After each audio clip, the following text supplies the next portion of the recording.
In this videocast, Michael Hamelin, Chief Security Architect of Chufin Technologies, a company which focuses on the correct configuration and management of firewalls, will discuss the issues of black and white listing.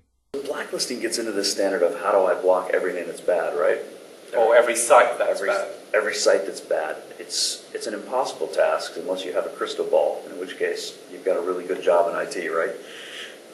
Whitelisting is where most organizations have decided you have to go now. Instead of passing traffic at bulk, critical servers that are passing, I worked in a finance and privacy organization before, and we found that all of the critical applications, rather than just allowing the internet in and putting blacklisting for sites we thought were criminal organizations or sites that were attacking it, we went to the opposite role, deny everything to those servers, and each customer has to come in and be vetted into a whitelist for the most critical services. I think the whitelisting, while more work to set up the first time, is less work to maintain. Yeah, but don't you get, in large enterprises, if you say whitelisting is the way to go, you've got hundreds of users constantly phoning you up saying, oh, I use this site, why can't I get to it? And then the next day they're trying to get onto other sites, which perhaps they've Googled, to get some information. They're doing, say I work in a large hospital and I'm doing some medical research. Yeah, I think that's a little different. So that's outbound, right? So if you think about what users are doing outbound, I really don't know if there's a great answer there. I know there's some products out here that are doing automatic whitelisting. Some of the vendors are starting to use some of the vulnerability techniques to actually analyze websites on the fly to determine if they can be whitelisted or blacklisted based on essentially doing a vulnerability analysis of the data flow. So is this site a site that looks like it's doing malicious activity? Should I block users from going to it? And doing blacklisting, whitelisting. We don't do a lot of that with Chufin. We don't integrate a lot with the outbound. Most people don't do that on the firewall anymore. They are farming that off to the web senses, all the other companies doing URL filtering today. Sure. So essentially, we're talking about inbound traffic here.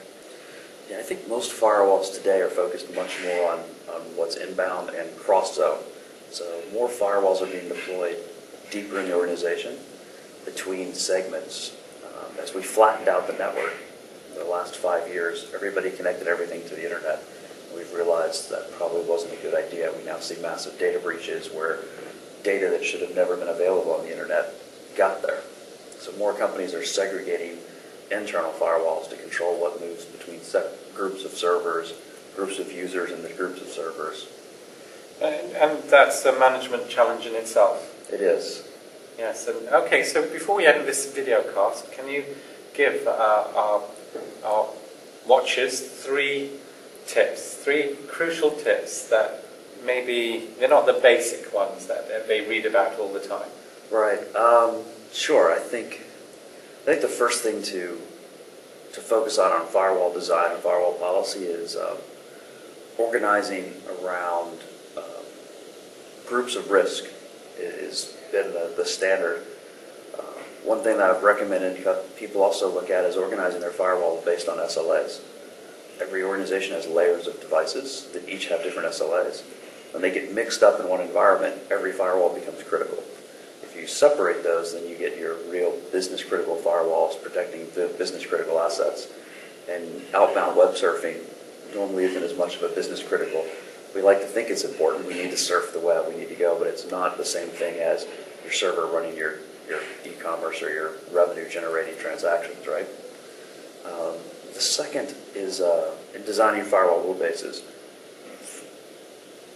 Technically, when we design firewall rule bases, often we get caught up in trying to design them to look like services that we offered our customers. We design them around business units, when really they need to be designed around performance and designed around the firewalls or the way the firewall processes packets.